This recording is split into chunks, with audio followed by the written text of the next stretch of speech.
Donald Trump അമേരിക്കയുടെ തലപ്പത്തേക്ക് വരുന്നതിന് മുമ്പേ അദ്ദേഹത്തിൻ്റെ നിലപാട് വളരെ വ്യക്തമായിരുന്നു, വളരെ ക്ലിയർ ആയിരുന്നു. തീവ്രവാദത്തിന് എതിരെയായിരുന്നു അദ്ദേഹത്തിൻ്റെ നിലപാട്. ഭരണം ഏറ്റെടുത്തതിന് ശേഷവും തൻ്റെ പ്രഖ്യാപനങ്ങൾ ഓരോന്നും വളരെ തിടുക്കത്തിൽ നടപ്പിലാക്കുന്ന കാഴ്ചയാണ് ലോകം കണ്ടുകൊണ്ടിരിക്കുന്നത്. ഇപ്പോൾ ട്രംപ് ഗാസയുടെ കാര്യത്തിലും തൻ്റെ കാഴ്ചപ്പാടെന്തെന്ന് വ്യക്തമാക്കിയിരിക്കുകയാണ്. ഗാസയെ പുനർനിർമ്മിക്കണം. പശ്ചിമേഷ്യയിൽ നിന്നും ഭീകരവാദത്തെ, തീവ്രവാദത്തെ എന്നേക്കുമായിട്ട് തുടച്ചു മാറ്റണം. ട്രംപിൻ്റെ ഈ നിലപാടിന് സഹായകരമായി ഈജിപ്തും ജോർദാനും എന്ത് ഉത്തരവാദിത്വമാണ് ചെയ്യേണ്ടതെന്നും ട്രംപ് ഇവിടെ വിശദീകരിക്കുന്നു. ഒരു പരിധിവരെ ജോർദാൻ ആ ട്രംപിൻ്റെ തീരുമാനത്തോട് പോസിറ്റീവായിട്ട് പ്രതികരിച്ചിരിക്കുന്നു എന്നുള്ള വാർത്തയാണ് പുറത്തു വരുന്നത്. ഈജിപ്റ്റ് ഇതുവരെ തൃപ്തികരമായ ഒരു ഉത്തരവും നൽകിയിട്ടില്ല. ട്രംപിൻ്റെ ഈ നിർദ്ദേശത്തെക്കുറിച്ച് അറബ് രാജ്യങ്ങൾ ഇതുവരെ പോസിറ്റീവായിട്ട് പ്രതികരിച്ചിട്ടില്ല. അതുമാത്രമല്ല, അവർക്കതത്ര രസിച്ചിട്ടുമില്ല. ഇന്നത്തെ നിലപാട് പരിശോധിക്കുന്നത് ഈ വിഷയമാണ്. ട്രംപ് ഗാസയിലെ ജനങ്ങളെ ഗാസയിൽ നിന്നും ജോർദാനിലേക്കും ഈജിപ്തിലേക്കും മാറ്റി പുതിയൊരു ഗാസയെ നിർമ്മിക്കാനുള്ള ശ്രമത്തിലാണ്. അതോടൊപ്പം തന്നെ ഗാസയിൽ നിന്ന് തീവ്രവാദത്തെ വേരോടെ പിഴുതെറിയാനുമുള്ള ശ്രമത്തിൽ തന്നെ. ഇന്ന് ഈ ചർച്ചയിൽ പങ്കെടുക്കുന്നത് എന്നോടൊപ്പം അരുൺ, റോബിൻ. ട്രംപിൻ്റെ പ്രഖ്യാപിത നിലപാടുകളൊന്നായിരുന്നു തീവ്രവാദത്തെ അപ്പാടെ ഇല്ലാതാക്കുക എന്നുള്ളത്, പ്രത്യേകിച്ച് മിഡിൽ ഈസ്റ്റിൽ നിന്നുള്ള ഇപ്പോഴത്തെ ആ യുദ്ധ സാഹചര്യത്തെക്കുറിച്ചൊക്കെ. അപ്പോൾ അദ്ദേഹം അധികാരത്തിലേറിയ ഉടനെ അദ്ദേഹം വാക്കു പറഞ്ഞതൊക്കെ പാലിക്കുന്ന ഒരു കാഴ്ചയാണ്. അതും എത്രയും പെട്ടെന്ന് കാര്യങ്ങൾ ചെയ്യുന്ന ഒരു അവസ്ഥയിലേക്കാണ് കാര്യങ്ങൾ പോകുന്നത്. ഇപ്പോൾ ഗാസയുടെ കാര്യത്തിലും ട്രംപിൻ്റെ ആ തീരുമാനം പുറത്തു വന്നിരിക്കുന്നു, ഗാസയെ പുനർനിർമ്മിക്കണം എന്നുള്ളത്. ട്രംപിൻ്റെ ആ ഒരു കാഴ്ചപ്പാട് സദുദ്ദേശപരമാണോ? ട്രംപിൻ്റെ ആ കാഴ്ചപ്പാട് എന്ന് വെച്ചാൽ അത് മാറിയ ഒരു ലോകത്തിൻ്റെ കാഴ്ചപ്പാട്. തീവ്രവാദത്തെക്കുറിച്ച് എന്ത് കാഴ്ചപ്പാടാണ് എന്നുള്ളത് നമ്മൾ പ്രത്യേകം പരിശോധിക്കേണ്ടതാണ്. ലോകത്തിന് എന്ത് കാഴ്ചപ്പാടാണ് ഇപ്പോൾ തീവ്രവാദത്തെക്കുറിച്ചുള്ളത്, ഇസ്ലാമിക തീവ്രവാദത്തെക്കുറിച്ചുള്ളത് എന്നുള്ളത് ഒരു പ്രധാനപ്പെട്ട വസ്തുതയാണ്. ലോകം ഇപ്പോൾ ഇന്ത്യയിൽ പല കാലങ്ങളിൽ ഒരുപാട് നാളുകൾ തീവ്രവാദം കൊണ്ട് ഇന്ത്യ പൊറുതിമുട്ടിയപ്പോൾ ലോകത്തിലെ പല രാജ്യങ്ങളോടും പറഞ്ഞു, തീവ്രവാദത്തിനെക്കുറിച്ച് പറഞ്ഞു കഴിഞ്ഞപ്പോൾ അവരൊന്നും ശ്രദ്ധിക്കാൻ തയ്യാറല്ല. പക്ഷേ 9/11 അമേരിക്കയിലെ 9/11 അറ്റാക്കിന് ശേഷം പിന്നീട് ലോകം പതിയെ തീവ്രവാദത്തോട് കൈക്കൊണ്ട ഒരു നിലപാടുണ്ട്. എന്ന് വെച്ചാൽ അന്ന് ചെറിയൊരു വിഭാഗം മാത്രം നടത്തുന്ന അക്രമങ്ങൾ, അവർ മതത്തെ മോശമായി ഇൻ്റർപ്രറ്റ് ചെയ്ത് നടത്തുന്ന ചില പ്രവർത്തനങ്ങൾ, അങ്ങനെ തീവ്രവാദത്തെ വ്യാഖ്യാനിച്ചിരുന്ന ഒരു കാലഘട്ടത്തിൽ നിന്ന് പിന്നീട് പതിയെ ആഗോള തീവ്രവാദത്തിന് കാരണമാകുന്ന ഘടകങ്ങളെ അടക്കം ലോകം തള്ളിപ്പറയുകയും അതിനെ ലോകം സമ്പൂർണ്ണമായി വെറുക്കുകയും ചെയ്യുന്ന ഒരു കാലഘട്ടത്തിലേക്ക് പിന്നീട് ഇങ്ങ് വരുന്ന കാഴ്ചകളാണ് നമുക്ക് കണ്ടത്. യൂറോപ്പിൽ കാലങ്ങളായിട്ട് സംഭവിച്ചുകൊണ്ടിരിക്കുന്ന വസ്തുത നമുക്കറിയാം. യൂറോപ്പ് പലപ്പോഴും ഈ ഇടത് ഇസ്ലാമിക ലിബറൽ എക്കോസിസ്റ്റം ഒരുപാട് കാലങ്ങളായി യൂറോപ്പും ഇപ്പം അമേരിക്ക അടക്കമുള്ളത് സപ്പോർട്ട് ചെയ്തുകൊണ്ടിരുന്നതാണ്. അങ്ങനെ ഈ മിഡിൽ ഈസ്റ്റിൽ നിന്നും ഇപ്പോൾ ഈ ഇസ്ലാമിസ്റ്റുകളെ അടക്കം യൂറോപ്പിലേക്ക് ഇവർ എടുക്കുമ്പോൾ പോലും അവർ ആ ഒരു അർത്ഥത്തിൽ, കാരണം ഇടത് ഇസ്ലാമിക് എക്കോസിസ്റ്റത്തിൻ്റെ ഒരു ഭാഗം, അപ്പോൾ അതനുസരിച്ചുള്ള ഒരു നർച്ചറിങ് യൂറോപ്പിൽ സംഭവിക്കുന്നു. അങ്ങനെ ഒരു മൾട്ടി കൾച്ചറലിസ്റ്റിക് ഒരു ആറ്റിറ്റ്യൂഡിലേക്ക് യൂറോപ്പ് അടക്കമുള്ള രാജ്യങ്ങൾ പോകുന്നു. അങ്ങനെയുള്ള ഒരു സ്വപ്നത്തിലേക്കാണ് ഇവർ ഈ അഭയാർത്ഥികളെ അടക്കം വിളിച്ചുകൊണ്ട് വരുന്ന ഒരു സാഹചര്യം ഉണ്ടാകുന്നത്. പക്ഷേ അവിടെ പിന്നീട് കണ്ടത് തീവ്രവാദ ആക്രമണങ്ങൾ നടക്കുന്നു. ഈ ഐഡിയോളജിയുടെ പശ്ചാത്തലത്തിൽ മനുഷ്യൻ്റെ കഴുത്തറക്കുന്ന അങ്ങനെയുള്ള പല കാര്യങ്ങളും നടക്കുന്ന സാഹചര്യത്തിൽ അന്നും തുടക്കത്തിൽ ചെറിയൊരു വിഭാഗം നടത്തുന്ന ഒരു ചെറിയ റാഡിക്കലൈസ് ചെയ്ത ഒരു വിഭാഗം നടത്തുന്ന ഒരു അക്രമമായി കാണുന്നു.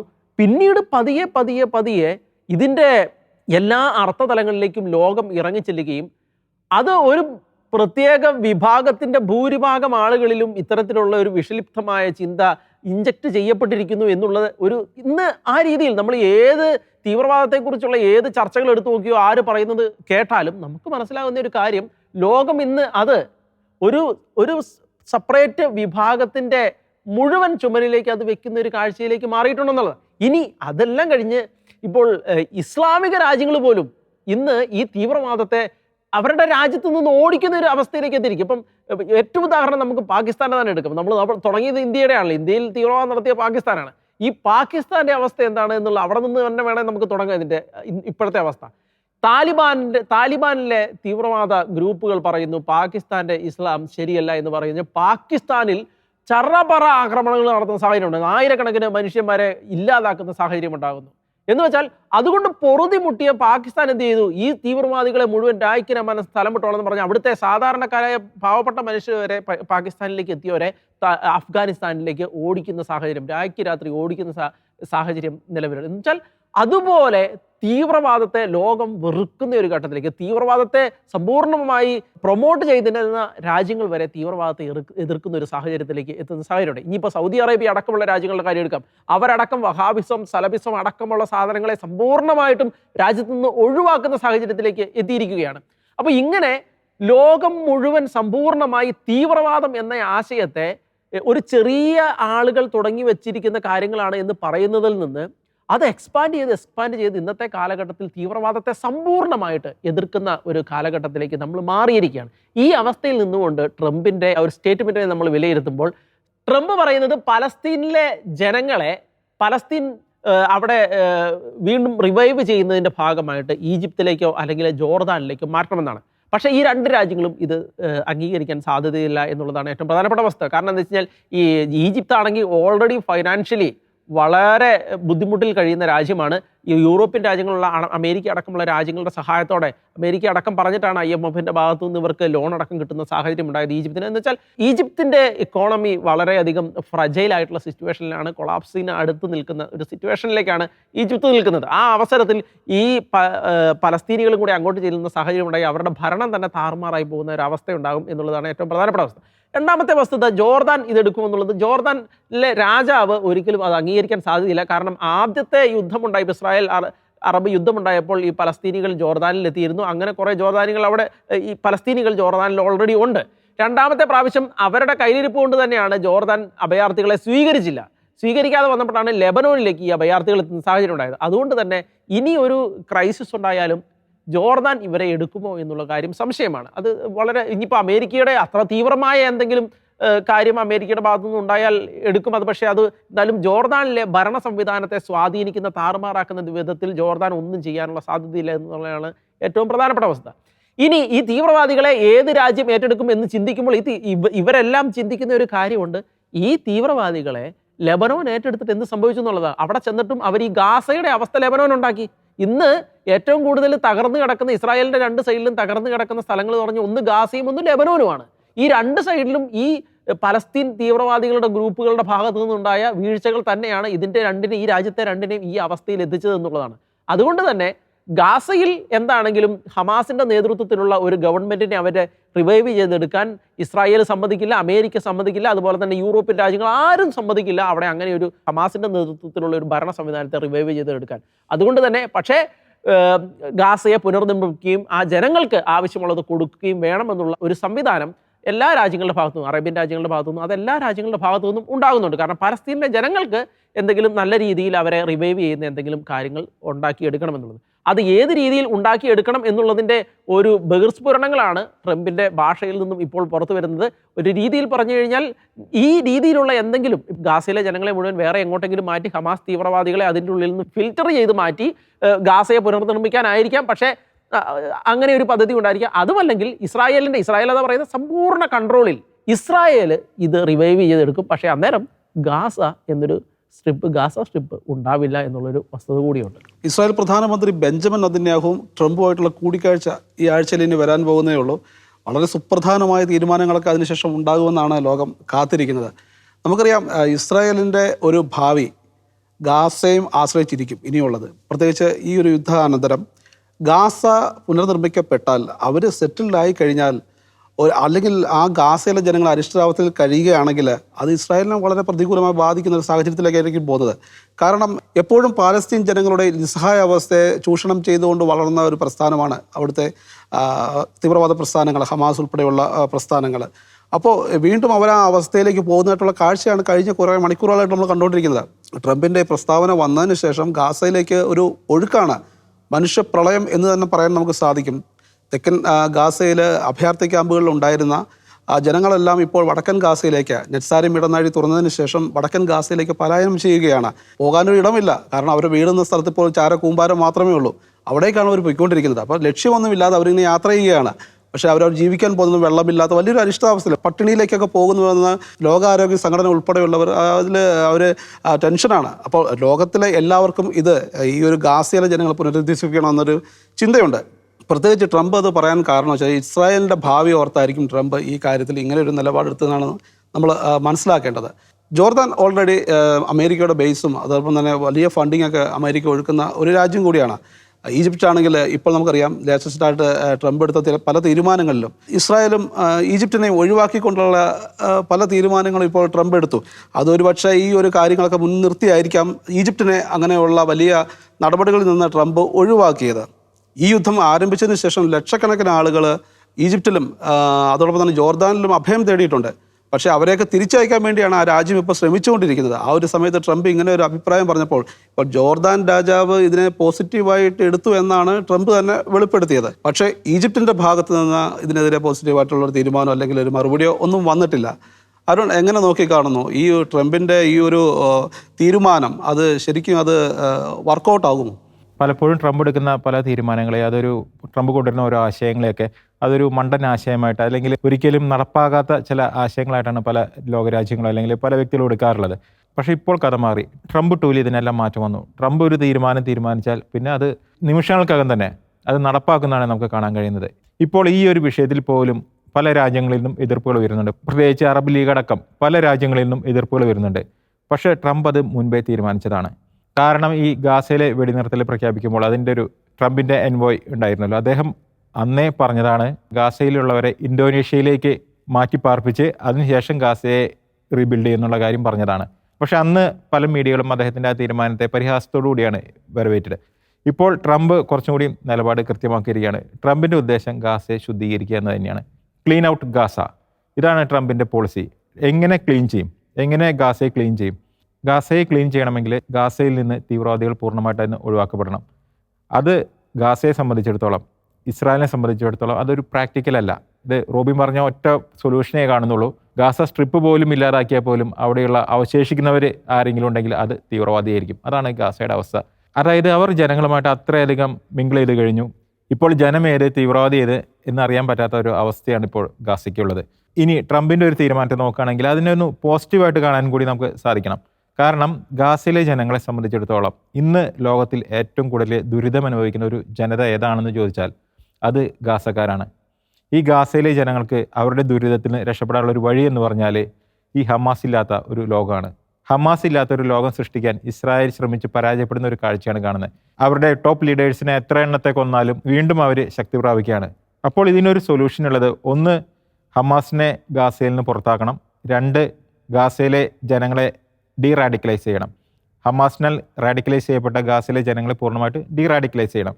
അതിനുള്ള ഏറ്റവും നല്ലൊരു ഉപാധിയാണ് അവരെ മറ്റു അറബ് രാജ്യങ്ങളിലെ സാധാരണക്കാരായ റാഡിക്കലൈസ് ചെയ്യപ്പെടാത്ത സാധാരണക്കാരായ ജനങ്ങളുടെ ഇടയിൽ അവരെ പാർപ്പിച്ച് അവരെ മത തീവ്രവാദത്തിൻ്റെയും അപ്പുറം ഇങ്ങനൊരു മറ്റൊരു ലോകമുണ്ട്, നന്നായിട്ട് ജീവിച്ചാൽ നിങ്ങൾക്ക് ഈ ലോകത്തിൻ്റെ സുഭിക്ഷതയും സുരക്ഷിതത്വവും എല്ലാം നിങ്ങൾക്ക് ലഭിക്കും. ഇതാണ് ട്രംപ് മുന്നോട്ട് വയ്ക്കുന്ന ആശയം.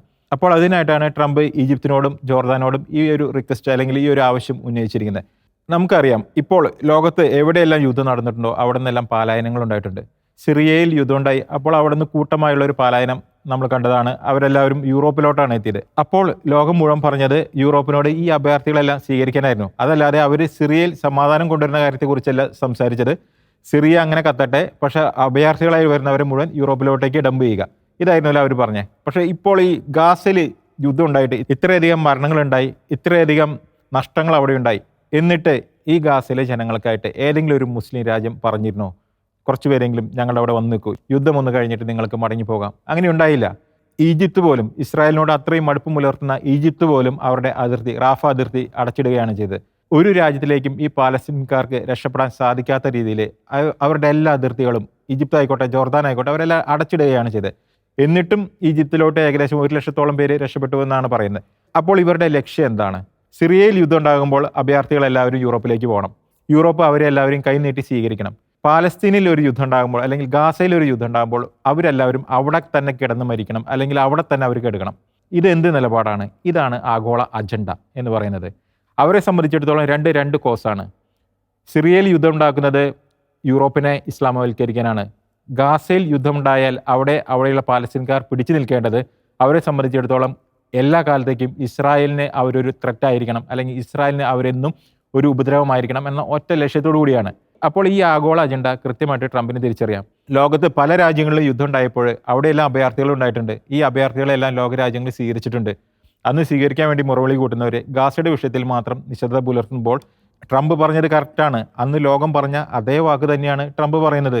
നിങ്ങൾ ഗാസയിലുള്ള സാധാരണക്കാരെ നിങ്ങൾ സ്വീകരിക്കൂ, അവർക്ക് മെച്ചപ്പെട്ട ഒരു ജീവിത സാഹചര്യം നിങ്ങൾ ഒരുക്കി കൊടുക്കൂ, ഞങ്ങൾ ഗാസയെ റീബിൽഡ് ചെയ്യാം, ഞങ്ങൾ ഈ ഗാസയെ സുരക്ഷിതമാക്കാം, അതിനുശേഷം ഈ ജനത്തെ ഗാസയിലേക്ക് തന്നെ തിരിച്ചു കൊണ്ടുവരാം. പക്ഷേ ഈ ആഹ്വാനത്തിന് തട്ടമുട്ടി ന്യായങ്ങളാണ് ഇവർ പറഞ്ഞുകൊണ്ടിരിക്കുന്നത്. 1948 7 ലക്ഷം പേര് പുറത്തേക്ക് പോകേണ്ടി വന്നിരുന്നു, അന്ന് ഇവരുടെ കയ്യിലിരിപ്പുണ്ട്. 1967 ഒരു 3 ലക്ഷം പേര് പുറത്ത് കിടക്കേണ്ടി വന്നിരുന്നു. പക്ഷേ അവർക്ക് ആർക്കും പിന്നീട് തിരിച്ചു വരാൻ സാധിച്ചില്ല, ഇസ്രായേലോട്ട് തിരിച്ചു വരാൻ സാധിച്ചില്ല. ഗാസയിലും വെസ്റ്റ് ബാങ്കിലെല്ലാം അവരുണ്ട്. അപ്പോൾ ആ ഒരു കാരണം ചൂണ്ടിക്കാണിച്ചുകൊണ്ടാണ് ഇവർ പറയുന്നത്, ഇവർ ഗാസയിൽ നിന്ന് പോയാൽ പിന്നീട് ഇവർ ഒരിക്കലും ഗാസയിലേക്ക് തിരിച്ചു വരില്ല. ഈ തിരിച്ചു വരില്ല എന്നുള്ളത് തന്നെ ഇവരുടെ ഒരു ഭയമാണ്. ഇവരെ സംബന്ധിച്ചിടത്തോളം ഇസ്രായേൽ എന്നും കലുഷിതമായിരിക്കണം, ഇസ്രായേലിന് നേരെ എപ്പോഴും ഇവരുടെ ആക്രമണം ഉണ്ടാവണം. ട്രംപ് ഒരു വാക്കും കൂടി അവിടെ കൂട്ടിച്ചേർത്ത് പറഞ്ഞിട്ടുണ്ട്. ഈ ഗാസയിലെ നിവാസികളെ കുറിച്ച് ട്രംപ് പറയുന്നുണ്ട്, ഈ ഗാസയിലുള്ളവർ ഇസ്രായേലിലുള്ള ജൂതന്മാരെ പോലെയല്ല. അവരെ സംബന്ധിച്ചിടത്തോളം അവർ പല എത്നിക് ഗ്രൂപ്പുകളിൽ നിന്ന് നൂറ്റാണ്ടുകളായി അവിടെ വന്നു ചേർന്ന പല ജനവിഭാഗങ്ങളിലുള്ളവരാണ്. അവർ പാലസ്തീൻ എന്ന ഒരു ഒറ്റ കോസിന്റെ പേരിലാണ് ഇവർ ഒന്നായിട്ട് നിൽക്കുന്നത്. അല്ലാതെ ഇവർ നൂറ്റാണ്ടുകളായിട്ട് ഇതൊരു പാലസ്തീൻ ജനതയൊന്നുമല്ല. അപ്പോൾ ട്രംപിനെ കാര്യം അറിയാം, കാര്യം അറിഞ്ഞുകൊണ്ട് തന്നെയാണ് ട്രംപ് പ്രവർത്തിക്കുന്നത്. ട്രംപ് ഈ നിർദ്ദേശം വെച്ചു, ഇനി ഈ നിർദ്ദേശം നിരസിക്കപ്പെടുകയാണെങ്കിൽ ഇതിലും കടുത്തൊരു നിർദ്ദേശമായിട്ട് ട്രംപ് വരും. പ്രത്യേകിച്ച് ട്രംപ് എന്താണോ ലക്ഷ്യം വെച്ചിരിക്കുന്നത് അത് നടപ്പാക്കുന്ന വരേക്കും തന്നെ ട്രംപ് അതിൻ്റെ ഏതറ്റം വരെയും പോകും. അതിനോട് പൂർണ്ണമായിട്ടും ഇസ്രായേൽ യോജിച്ചു നിൽക്കും. ലോകരാഷ്ട്രങ്ങൾക്ക് പോലും ഇപ്പോഴത്തെ ഒരവസ്ഥയിൽ ട്രംപിൻ്റെ നിലപാടുകളോട് നോ പറയാൻ സാധിക്കില്ല. അരുണ് പറഞ്ഞതുപോലെ ഇസ്രായേലിന് ഫേവറായിട്ടുള്ള തീരുമാനങ്ങളായിരിക്കും ട്രംപിൻ്റെ ഭാഗത്തു നിന്ന് എപ്പോഴും ഉണ്ടാകുന്നത്. റോബിൻ, ഈ ഗാസയോടുള്ള അല്ലെങ്കിൽ പാലസ്തീൻ ജനതയോടുള്ള സ്നേഹം തെളിയിക്കാനുള്ളൊരു അവസരമാണ് ട്രംപ് ഒരു തരത്തിൽ പറഞ്ഞാൽ ഈ ലോക രാജ്യങ്ങൾക്ക് മുമ്പിൽ, അല്ലെങ്കിൽ അറബ് രാജ്യങ്ങൾക്ക് മുമ്പിൽ, ജോർദാന് മുമ്പിൽ, ഈജിപ്തിന് മുമ്പിലൊക്കെ കൊടുത്തിരിക്കുന്നത്. അപ്പോൾ ഇത് അവർക്ക് എങ്ങനെ നിരസിക്കാൻ സാധിക്കും? പാലസ്തീൻ ജനതയെ അക്കോമഡേറ്റ് ചെയ്യാൻ സാധിക്കില്ല എന്ന് പറയാൻ സാധിക്കുമോ? അല്ല, ഇതിൻ്റെ ഉള്ളിൽ അഭയാർത്ഥികളെ എടുക്കണമെന്ന് അമേരിക്ക നിർബന്ധമായി പറഞ്ഞു കഴിഞ്ഞാൽ ഇവർക്ക് എടുക്കേണ്ടി വരും എന്നുള്ളൊരു വസ്തുതയുണ്ട്. അപ്പോൾ എന്താണെങ്കിലും കാരണം ഒരു കൃത്യമായ പ്ലാനിൻ്റെ അടിസ്ഥാനത്തിൽ മാത്രമേ എക്സിക്യൂഷൻ നടക്കുകയുള്ളൂ എന്നുള്ളത്. ഇപ്പോൾ ഇസ്രായേലും അമേരിക്കയും ചേർന്ന് വളരെ കൃത്യമായ ഒരു പ്ലാനിൻ്റെ അടിസ്ഥാനത്തിൽ മാത്രമേ ഇതിൻ്റെ എക്സിക്യൂഷൻ നടക്കുകയുള്ളൂ. അപ്പോൾ കൃത്യമായ ഫണ്ടിങ് അടക്കം അമേരിക്കയും ഇസ്രായേലും ചേർന്ന് അതുപോലെ തന്നെ യൂറോപ്പും ചേർന്ന് ഇതിന് കൊടുക്കുമെന്നുള്ളതും സംബന്ധിച്ചും അതിൻ്റെ ഉള്ളിൽ അവ്യക്തതകൾ ഒന്നുമില്ല. പിന്നെ പക്ഷേ ഇത് ഇവിടെ നിന്ന് മാറ്റുക എന്നുള്ള ഒരു കാര്യം ഉയർന്നു വരുന്നത് എങ്ങനെയാണ് എന്ന് ചോദിച്ചു കഴിഞ്ഞാൽ ഇപ്പോഴും ഗാസയിൽ ഏകദേശം 60 മുതൽ 70% വരെ ടണലുകൾ അടക്കമുള്ളത് ഇപ്പോഴും ഗാസയിൽ നിലനിൽക്കുന്നുണ്ട് എന്നുള്ളൊരു വസ്തുതയുണ്ട്. ഇപ്പോൾ ഇസ്രായേലിനെ സംബന്ധിച്ച് അറ്റാക്കുകൾ, ഇപ്പോൾ എയർ അറ്റാക്ക് അടക്കമുള്ള മിസൈൽ അറ്റാക്ക് അടക്കമുള്ള കാര്യങ്ങൾ ഈ ഒരു പ്രതലത്തിന് മുകളിൽ ചെയ്യുന്നു എന്നുള്ളതിനപ്പുറത്ത് ഇപ്പോൾ ബങ്കർ ബസ്റ്റർ ബോംബുകൾ അടക്കം ഇട്ട് ഗാസയെ തകർക്കുക എന്ന് പറയുന്നത് അത്ര എളുപ്പമല്ല. കാരണം എന്താ വെച്ച് കഴിഞ്ഞാൽ ഇത്രയും ഹ്യൂജ് എമൗണ്ട് ഓഫ് ആളുകൾ അവിടെ ഉള്ള സമയത്ത് അങ്ങനെ അണ്ടർഗ്രൗണ്ടിലേക്ക് അത്രയ്ക്ക് ഡീപ്പായിട്ട് പോകുക എന്നുള്ളത് സാധ്യമല്ല. അപ്പോൾ അതുകൊണ്ട് തന്നെ അണ്ടർഗ്രൗണ്ടിലുള്ള ഡീപ്പായിട്ടുള്ള ടണലുകളിൽ ഏകദേശം 60-70% ഇപ്പോഴും നിലനിൽക്കുന്നുണ്ട് എന്ന് പറയുന്നുണ്ട്. അതുകൊണ്ടാണ് ഇങ്ങനെയൊരു പ്ലാൻ പലപ്പോഴും പൊന്തി വരുന്നതിൻ്റെ കാരണം ഇതാണ്, കോൺസ്റ്റൻ്റ് ആയിട്ട്. എന്ന് വെച്ചാൽ ഇവിടെ ഗാസയിൽ നിന്ന് സമ്പൂർണ്ണമായിട്ട് ആളുകളെ ഒഴിപ്പിച്ച ശേഷം പിന്നീട് ഇത് റീബിൽഡ് ചെയ്ത് കൊണ്ടുവരാന്നുള്ളതിൻ്റെ ഒരു കാര്യം ഉയർന്നു വരുന്നതിൻ്റെ അടിസ്ഥാനം തന്നെ ഇതുപോലെയുള്ള അണ്ടർഗ്രൗണ്ട് ടണലുകൾ അടക്കമുള്ള സംവിധാനങ്ങൾ ഇപ്പോഴും നിലനിൽക്കുന്നു. അതുപോലെ അവിടെ എത്രത്തോളം ആയുധങ്ങൾ ഇനിയും ഇവരുടെ കയ്യിൽ ഉണ്ട് എന്നുള്ളതിനെ സംബന്ധിച്ച് വ്യക്തതയില്ല. അപ്പോൾ അതുകൊണ്ട് തന്നെ ഈ രീതിയിലുള്ള ഗാസയിൽ നിന്നും ആളുകളെ മാറ്റി നിർത്തിക്കൊണ്ടുള്ള ഒരു റീബിൽഡിലേക്ക് ഈ ആശയം എത്തിച്ചേരുന്നതിൻ്റെ വസ്തുത എന്ന് പറയുന്നത് ഇതാണ്. അതുകൊണ്ട് തന്നെ ഇനി ഒരു ആശയം ഉണ്ടായാൽ പോലും അത് തന്നെ ആയിരിക്കാം, ഇനിയും അങ്ങനെയുള്ള ഒരു ആശയത്തിനായിരിക്കും സാധ്യത കൂടുതൽ എന്നുള്ളതാണ്. തീവ്രവാദത്തിന് ഇനി അധികം ആയുസ് ഉണ്ടാകുകയില്ല. ട്രംപിൻ്റെ പുതിയ നിലപാടുകൾ പറയുന്നതും അതുതന്നെയാണ്. പശ്ചിമേഷ്യയിൽ സമാധാനം ഉണ്ടാകണം. ട്രംപിൻ്റെ ഈ തീരുമാനം ലോകത്ത് നിന്ന് തീവ്രവാദത്തെ തൂത്തെറിയാനുള്ള ഒരു തീരുമാനമായിട്ടാണ് നമുക്ക് മനസ്സിലാക്കാനായിട്ട് സാധിക്കുന്നത്. ലോകത്ത് ഇനി ഭീകരവാദത്തിന് ഒരു സ്ഥാനവും ഉണ്ടായിരിക്കില്ല. ട്രംപിൻ്റെ നിലപാടുകൾ പറയുന്നത് അപ്രകാരം തന്നെയാണ്. എല്ലാ ലോകരാജ്യങ്ങൾക്കും ട്രംപിൻ്റെ ഈ ഒരു നിലപാടിന് ഒപ്പം ചേർന്ന് നിൽക്കേണ്ട ബാധ്യത ഉണ്ടായിരിക്കേണ്ട സ്ഥിതിയിലേക്കാണ് കാര്യങ്ങൾ മുന്നോട്ട് പോകുന്നത്. ഭീകരവാദം എന്നേക്കുമായി ലോകത്ത് നിന്ന് തുടച്ചു മാറ്റപ്പെടണം എന്ന നിലപാട് തന്നെയാണ് ഞങ്ങളും വ്യക്തമാക്കുന്നത്. ഇന്നത്തെ നിലപാട് പൂർണ്ണമാകുന്നു. മറ്റൊരു വിഷയവുമായി വീണ്ടും കാണാം. നന്ദി, നമസ്കാരം.